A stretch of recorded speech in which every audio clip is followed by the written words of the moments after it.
tan inadecuadas para la nueva era, se necesita una transformación agraria y muy buena técnica, para utilizar sabiamente todos los recursos naturales. La baja productividad agrícola y la escasez de ocupación para el hombre del campo, se deben a las pésimas estructuras agrarias. Una cosa son los recursos agrarios y otra el capital. Los recursos naturales tienen su situación y extensión geográfica. Realmente los recursos naturales, tienen la característica de agotarse en algún sentido. El capital podría no agotarse, un capital puede aguardarse por tiempo indefinido sin agotarse, $1.000.000 puede estar guardado en el banco durante mucho tiempo sin agotarse y ganando intereses. En cambio los recursos naturales a la larga se agotan, cualquier mina de petróleo llega a agotarse, cualquier mina de plata, oro o cobre, al fin se agota. Las tierras de cultivo a la larga se empobrecen y se agotan, las poblaciones de pescado tienen un límite y al fin, debido a su escasez, se pone el pescado a precios prohibitivos. Son inconcebibles los procesos tecnológicos sin los recursos materiales, estos recursos tienen grados variables de fabricación y transporte hasta convertirse totalmente en bienes de consumo y servicios. La actividad económica está íntimamente conectada con todas las industrias de recursos, si queremos mejorar la situación económica de todos los países latinoamericanos. Necesitamos industrializarlos en gran escala. Es necesario empezar por intensificar la industria de recursos y luego culminar con el desarrollo industrial diversificado. El pueblo campesino de la América Latina hace muchos siglos comenzó la etapa inicial de la industria de recursos y necesita con urgencia llegar a la industrialización diversificada. Téngase en cuenta que el ingreso nacional de cada país latinoamericano ha oscilado en los últimos años entre un 40 y un 60% anual de la industria de recursos. En Estados Unidos el 13% anual de ingreso nacional por concepto de industria de recursos, está indicando que ya los Estados Unidos llegaron al desarrollo industrial diversificado. En otras palabras diremos que mientras en la América Latina casi todo el trabajo lo hacen los brazos de los trabajadores, en los Estados Unidos la mayor parte del trabajo lo hacen las máquinas. Mientras en la América Latina tenemos que comprar aviones, buques, coches, maquinarias al extranjero, en los Estados Unidos todo se fabrica. Es lógico que si queremos los latinoamericanos llegar al desarrollo de la industria diversificada, necesitamos con urgencia mejoras de la agricultura y de la ganadería, y de otras industrias básicas. Es imposible levantar con éxito un edificio sin buenos cimientos, así también es imposible llegar al desarrollo industrial diversificado si no organizamos las bases, solo por las bases se llega a la cúspide. Necesitamos exportar materias primas para obtener otras materias primas, necesitamos exportar productos básicos e importar productos básicos, eso es lógico. Es urgente comprender que no debemos tratar de crecer a expensas del comercio exterior, debemos únicamente extraer del comercio exterior los elementos necesarios para el desarrollo interior y eso es todo. Si olvidamos esta idea del crecimiento interior y solo pensamos en crecer a expensas del comercio exterior, seremos siempre esclavos de las potencias extranjeras. Se debe emplear la totalidad del capital nacional en beneficio de la nación y no únicamente en beneficio egoísta de unos cuantos privilegiados. Se debe industrializar cada país, se debe utilizar el dinero para mejorar el nivel de vida de los pueblos hambrientos. Se debe gastar o mejor dijéramos invertir grandes sumas en las distintas ramas industriales, primarias y de servicios, para mejorar la situación económica de cada país latinoamericano. Los gobiernos necesitan acumular sabiamente grandes capitales con el propósito de distribuirlos inteligentemente en las inversiones industriales. Es necesario reglamentar mejor, y hasta limitar la importación de artículos de lujo innecesarios, que significan gasto inútil del capital latinoamericano. Necesitamos del ahorro interno para lograr la industrialización total. Necesitamos crecer hacia adentro por el camino de la industrialización, solo así lograremos emanciparnos de los amos extranjeros. Las grandes potencias extranjeras ejercen acción colonialista teniendo a los países latinoamericanos productores de materias primas, en un estado primario de economía sin permitírseles desarrollarse. Necesitamos con urgencia lograr la paridad y estabilización de los precios de las materias primas que exportamos, ya que solo así podremos lograr la industrialización y la adquisición de toda clase de maquinaria. Mientras los precios de todos los productos que exportamos sigan oscilando y con tendencia creciente a la baja, la producción agrícola será pobre por falta de maquinaria agrícola, y toda industria, y todo progreso nacional serán pobres y mediocres. Cada país es una casa que debe estar bien abastecida y solo se abastece teniendo dinero, y solo tiene dinero vendiendo bien sus productos. Si los habitantes de la casa no tienen dinero, la casa estará pobre y miserable, es necesario vender bien nuestros productos de exportación, si es que queremos tener una casa nacional rica y fuerte. La América Latina necesita el comercio multilateral y diversificado para su desarrollo económico. La América Latina necesita el libre comercio internacional y sin obstáculos absurdos, sin aduanas explotadoras. El sistema de aduanas está perjudicando el libre comercio y obstaculizando el desarrollo económico de cada país. El libre comercio latinoamericano sin aduanas de ninguna especie permitiría a los comerciantes grandes y pequeños abaratar la vida vendiendo bien barato. En otros tiempos las fronteras y caminos estaban llenos de asaltadores que robaban a las diligencias y mataban a los viajeros, ahora las fronteras están llenas de bandidos uniformados que asaltan a los viajeros y los roban, con el visto bueno de los gobiernos.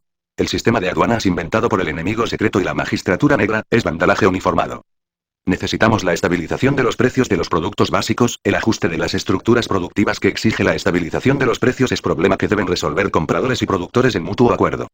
Es también necesario que los países desarrollados compren por igual a todos los países subdesarrollados, sin tener preferencias por aquellos países incondicionales que están dentro de su órbita de influencia. Es necesario que las grandes potencias faciliten a los países subdesarrollados la exportación de todas sus materias primas y artículos fabricados, esto solo es posible mediante compra y tratados de comercio. Todas las naciones latinoamericanas deben elaborar y firmar un tratado para evitar inteligentemente competencias ruinosas y fratricidas entre los pueblos hermanos de América Latina.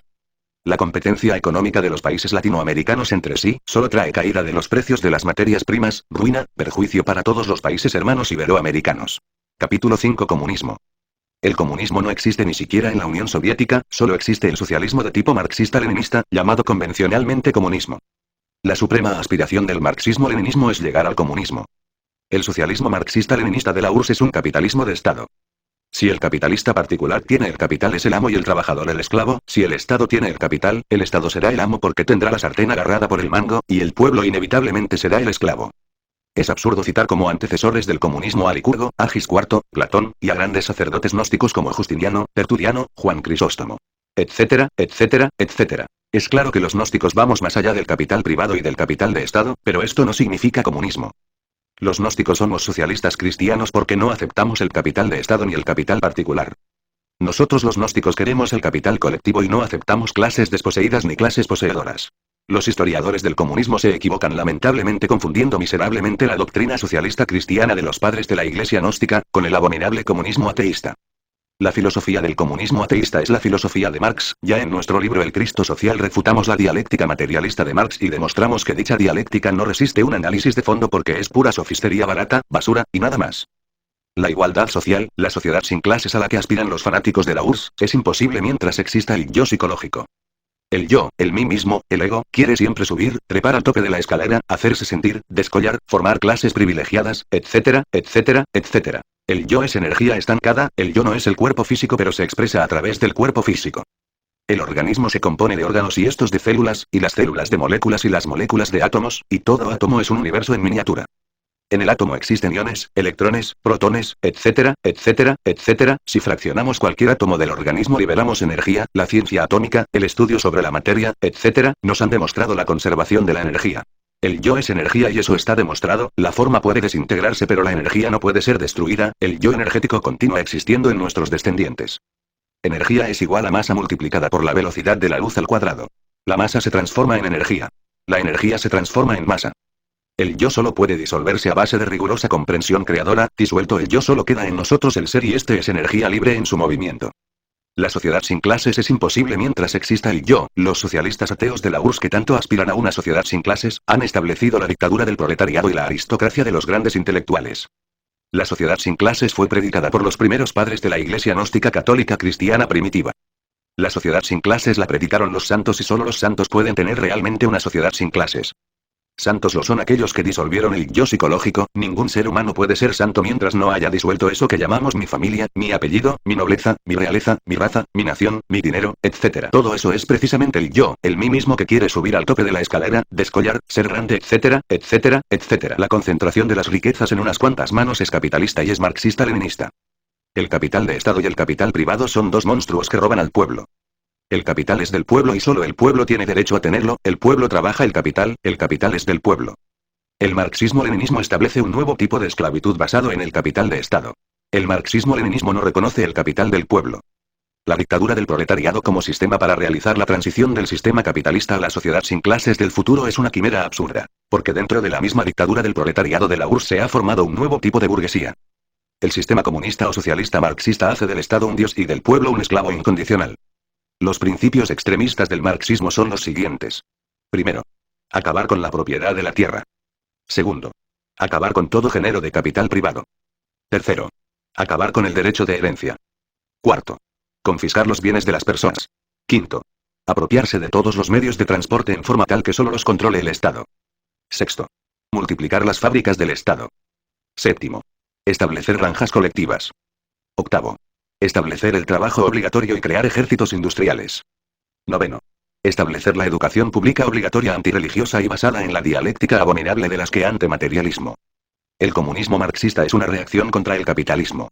El comunismo marxista es reaccionario, el producto de una reacción. El sistema marxista-leninista es una continuación modificada del error, un resultado del error. El sistema marxista es reaccionario y conservador.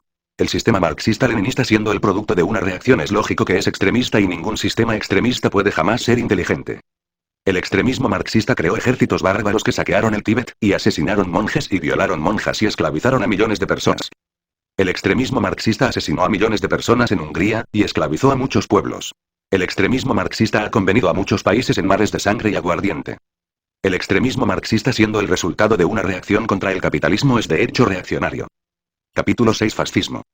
El término fascismo viene de la palabra fascio y tiene su origen en el término latino fascis, cuyo significado es hazo conjunto. Esto nos recuerda el haz de varas con el hacha, símbolo de la divinidad, en el centro. En la antigua Roma de los Césares ilustres, el hacha representaba la autoridad de los lictores y de la fuerza en la unidad. No podemos asegurar que el fascismo tenga realmente una doctrina. Todas las teorías del fascismo devienen de distintas doctrinas filosóficas y de distintas épocas. No existe verdadera unidad, verdadero ligazón intelectual, verdadera congruencia lógica entre todas esas teorías del fascismo. El fascismo es únicamente un movimiento oportunista sin ideología definida de ninguna especie. La incongruente doctrina fascista fue modelada desde arriba, desde el poder, y por ello es totalmente derechista y extremista. Si examinamos las ideas fascistas, encontraremos en ellas sabor a poder, sabor a orgullo, a soberbia. El yo quiere poder, mando, dignidades, jerarquías, dinero, señorío. El yo quiere que todo el mundo le haga la barba, le rinda vasallaje, pleitesía. El yo quiere que todo el mundo lo anuncie, lo aplauda, lo venere, etc. El fascismo considera como benéfica la desigualdad de clases, cree que solo los mejores, es decir, los más astutos, los más cínicos, los más orgullosos, etc., tienen el derecho a gobernar. El fascismo es totalitario 100%, y solo entrega el derecho de mando a sus élites aristocráticas, poderosas, soberbias, astutas. El fascismo quiere actos de heroísmo y renunciamiento a la comodidad, pero con un solo propósito, la vida del imperio. El yo es muy astuto, y entre el incienso de la oración también se esconde el delito. El yo se viste de santo y de héroe en el fascismo. Es curioso, el héroe fascista renuncia a las comodidades con el propósito de hacer un imperio, con el propósito de ser poderoso, de crecer, de recibir vasallaje y pleitesía. Esto es grande y hasta divino, pero es claro que dentro de todo esto se ocultan fines inconfesables. En el sistema fascista el individuo no tiene la menor importancia, para el fascismo lo importante es el Estado. Mussolini dijo: el Estado es omnipotente, omnipresente y omnisciente. El duce es el jefe supremo, una especie de semidios, el sumum de toda jerarquía, la síntesis de la patria, el ejército, la nación. Cada uno de los departamentos de la organización estatal corresponde de hecho y por derecho propio a un organismo del partido fascista, pero el duce es casi Dios mismo. El principal objetivo del fascismo en Italia fue resucitar el Imperio Romano. Una tremenda reacción del pueblo italiano puso fin a la vida del duce Mussolini, y entonces la estructura del partido quedó sin sentido, sin mística, y cayó al suelo convertida en polvareda cósmica. Mussolini, miembro augusto de la Fraternidad Tenebrosa, no fue realmente sino un soñador fantástico que fascinó a las multitudes. Mussolini quiso resucitar en pleno siglo XX, el antiguo Imperio Romano. La ambición, la codicia, el orgullo y la soberbia de Mussolini no tenían límites, así es el yo psicológico, y el yo de Mussolini era, o mejor dijéramos es, porque su recuerdo continúa, terriblemente monstruoso. Mussolini fue un ídolo de arcilla que cayó fulminado por el rayo terrible de la justicia cósmica. El duce quiso sacar de entre sus sepulcros milenarios a los césares insolentes de los antiguos tiempos para que lanzaran nuevamente sobre este desgraciado mundo sus rayos y anatemas, pero los césares muertos le sonrieron desde el fondo de la negra sepultura con una horrible mueca fatal. La ambición del yo psicológico de Mussolini quiso resucitar un imperio desaparecido, y cayó no con el lujo altanero y hasta olímpico de un águila herida entre el banquete de sangre de un campo de batalla, ni siquiera como un cóndor majestuoso de los Andes herido de muerte por un rayo. Mussolini cayó entre el lodo como un cerdo, y las multitudes que lo pateaban sin misericordia alguna exclamaban: Mussolini, te habéis convertido en un cerdo. Realmente el yo psicológico, con todo su orgullo, soberbia, ambición, codicia, violencia, etcétera, etcétera, etcétera, es un puerco inmundo que se revuelca entre el lodo. Desgraciadamente tenemos que reconocer que es muy difícil adquirir la virtud de la humildad. Esa virtud es una flor muy exótica, basta decir, yo soy muy humilde, para ya no serlo. Solo teniendo el valor de reconocer la vergüenza de todo nuestro orgullo, y su miserable nadidad, es como realmente podemos llegar a poseer esa flor exótica de la humildad. El orgullo llega hasta disfrazarse con la túnica de la suprema humildad. Hemos conocido magistrados, grandes intelectuales, grandes señores, vistiendo con una humildad desconcertante, comportándose con una modestia asombrosa, pero cuando alguien los ha retado intelectualmente, entonces responden al reto con un orgullo que asombra. Al orgullo le gusta disfrazarse a veces con la vieja túnica de Aristipo, vieja túnica llena de agujeros, pero el orgullo goza asomándose por entre esos agujeros. El orgullo no tiene bases, es una estatua sin bases. Cada uno de nosotros ha sido creado por la naturaleza con un solo propósito: servir de juguete mecánico. El animal intelectual llamado hombre, es un juguetico mecánico que recoge inconscientemente las fuerzas cósmicas que vienen del cosmos infinito, y las transforma y pasa a las capas anteriores del organismo terrestre. La Tierra necesita de esas fuerzas y el hombre es la maquinita que las recoge y transforma inconscientemente. La humanidad es un órgano de la naturaleza, eso es todo, así pues.